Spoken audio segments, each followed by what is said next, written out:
Because from here at the Missouri to here at the 102 and beyond to the Platte, more rain is expected. We still have to worry about our cars or ourselves being swept off of roadways. So the question, what really is the perfect storm? When they were done and put their card back in their wallet, a clever stranger had figured out a way to take it, put it in there. Senators are in session right now, but before they went into session, a lot of them got to meet with constituents that they serve in Northwest Missouri. I'm here at the DeKalb County Courthouse in Maysville, where just a couple hours ago, people inside this courthouse and really from around the area were taking shelter in the basement as that warm storm came through here. They say when they showed up, they could see fire just shooting out of the windows. By that time, it had already broken through the ceiling into the second floor, which contained apartments, unfortunately. Good morning, Julie. I'll tell you, it's an easy connection to make because Walter Cronkite was part of CBS News for so long. It was such a part of his career. We're here with Dr. Robert Vardabedian. Where gas is a respectable $3.32 a gallon. Now, a lot of that is actually sales tax. A very cool opportunity for Parker. He'll leave for his trip to the UK in about a month. His future plans after that, though, kind of depend on how he does once he gets there. So my big question to you now is, what's next for you after this interview? I think we have another interview with one of your colleagues. That's right, folks. We don't just do it on TV. We do it in the newspaper, too. We're in Conquer City, Kansas. Yesterday we tried to come to you from somewhere in Colorado. The wind in Colorado didn't want us to do it. But today we are in Conquer City. We're in front of one of the largest balls of twine in the world. And this is kind of a theme of what we've been doing. A structure fire here at 516 Monroe. As you can see, the house behind me, I'll step out of the way so you can see it. Pretty much a total loss. They've not made that determination quite yet. But if you can tell, on the east side of that main structure, there's actually a second home that they say was affected by this fire. Fire crews have been working here in the last hour to try to extinguish this fire, which they have just about done. They've now gone in and are trying to determine exactly what caused this fire. Some talk that it might have started in the kitchen area. The city will utilize 9 different venues throughout St. Joseph where athletes will compete for the gold in bowling and basketball. People are asking a lot of questions. Are these threats real? Who are these clowns? Should I be scared? Maybe the question they should be asking themselves, what about the clowns? It's not just sending that signal to the car. In fact, it could also be sending that signal to somebody like me. House Bill 1875 could take pregnant mothers who do drugs from the daycare center to the law enforcement center. He then placed his foot up on the bridge, and that is when the Good Samaritan sprung into action, grabbing the man's wrist and ultimately preventing him from going over the edge. A piece of trash that someone carelessly tosses from their car window. It could take weeks, months, even years, but through one avenue or another, there's a pretty good chance that piece of trash will end up in a stream or waterway, like the Missouri River here in the Show Me State. It was back in September whenever I was giving my daughter a shower. I went to wash her, and then that's how I discovered it. She told the teacher what was happening. And in response, the teacher put the boy in timeout and told we don't tell on each other. You would never guess something like that would happen at school. It's their safe spot where they're supposed to be kept safe. 2 stories from 2 mothers, each with daughters in kindergarten at Hosea Elementary. Both girls saying they were being abused by a 5-year-old classmate. Mommy, he pinched me right here and pointed to a private area. The first incident involving the boy was reported to the school and the police in September after a mother found Play-Doh inside her daughter's private area. The mother says little was done to prevent further abuse from happening to other children. And just last week, another mother says it was happening to her daughter. Just kept reassuring her and asked her if he had ever touched her, and she just, the look on her face, told it all. She didn't even have to say it. The parents of the alleged victims in this case say it was indeed a student responsible for that abuse. But they say that student is as much a victim as anybody. The first initial time this was reported months ago, he should have got the help he needed. He should have been removed from the system. From that classroom right then and there, you know. And got the help he needed. The system failed him to, first of all, he was the first victim.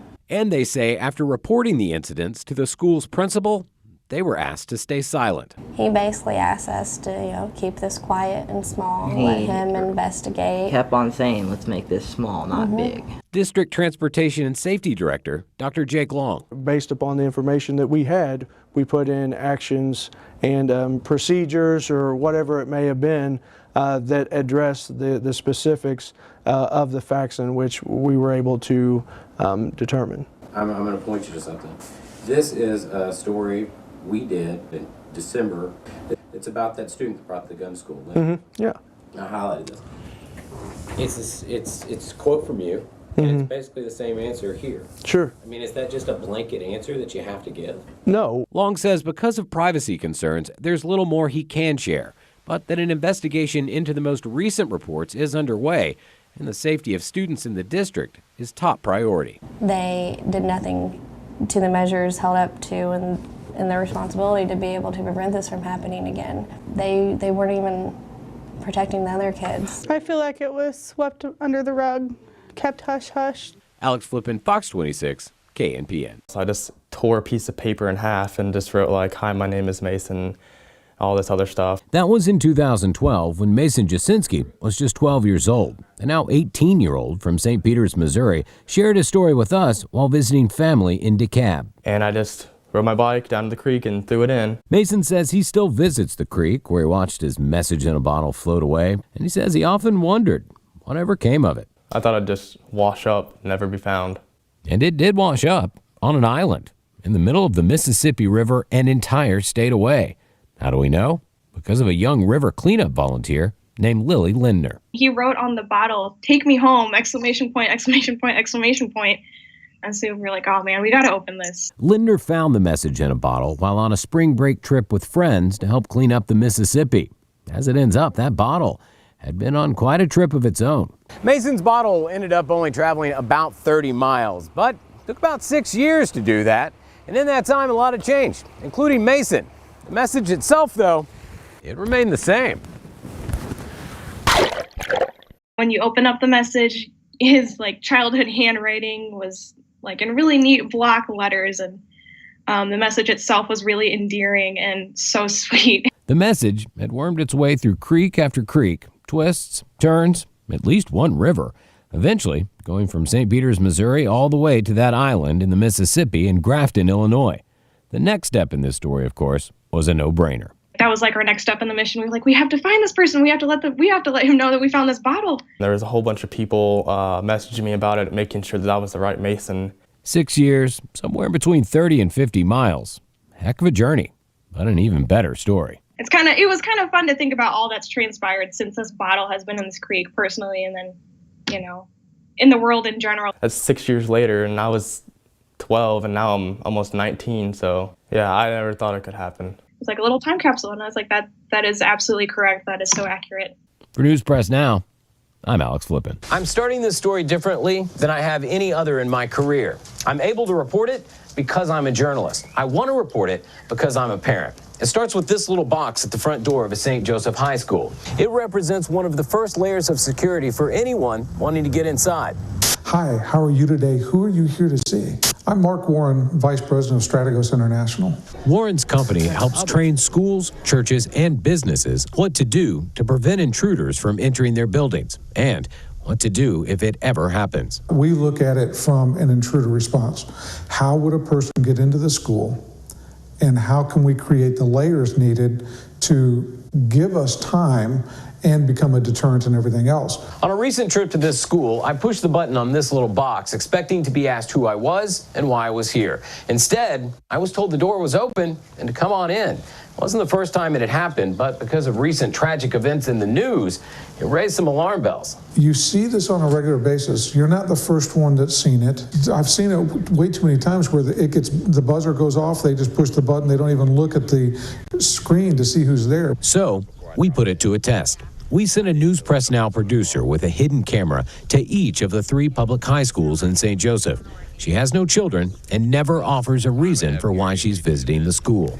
Anyone she sees would have been visible and vulnerable to a stranger's intentions. At Central High School, our producer rings the bell and is told, "Hey, you can come on in." Okay. Once inside, she walks freely throughout the halls, passing what appear to be faculty members before making it to a gym full of students. At Benton High, our producer rings the bell, never says a word, and is told the door is open. She passes dozens of students while she roams the hall. At Lafayette, she doesn't have to ring a bell, as a polite student holds the door for her. And she again walks past staff and dozens of students before entering a gym where class is in session. In all, she spends about 11 minutes inside the schools, and not once is she asked why she's there. There's so many problems with that a parent that does not have custodial rights could be coming in, a parent that has an order of protection against them that is not to have contact with the child, just trying to pick them up. Or worse. We took our findings to St. Joseph School District Director of Student Services, Dr. Solon Haynes. Why do we have those boxes with a camera on it that we got a buzz if I don't have to do anything but hit the button to get in? And that's not the protocol. It's just to say, hey, come on in, doors open. You know, the protocol is that they're supposed to ask the name and your purpose for being in a building. And then when they do buzz you in, they're supposed to have you come right to the office. Dr. Haynes provided News Press Now with a copy of the district's procedures, which state just that. He says the fact that it wasn't followed is unsettling. That's concerning. That is, because, you know, not only do we need to make sure our staff know the proper, but our students too. Mark Warren says the task of screening visitors is often a job added to the workload of already busy front desk staff. Our producer having the door held for her and not being stopped by staff, the result of people's aim to be polite. He says it's not sinister, just a lack of training that should start with a simple question. Do you know where the office is at? Let me show you. He also suggests requiring ID from visitors and issuing visitor badges to help raise alarm if someone walking the halls doesn't have one. Dr. Haynes did point out the entire district staff does receive intruder training at the beginning of every school year, but that our experience at the high schools warrants attention. Do you feel confident that if I went to those schools today, I wouldn't be buzzed right in? I'd be very disappointed. It's very important that we follow that protocol and that we ask those people what their purpose is, and we re-educate our students and our staff. Do not let people in if you do not know who they are or why they are at school, because, you know, that's one of our top priorities, is the safety of our students and our staff. Last week, after contacting the district about this story, a district-wide email was sent reminding administrators about the procedures for allowing visitors in the building and the importance of following them. For News Press Now, I'm Alex Flippin.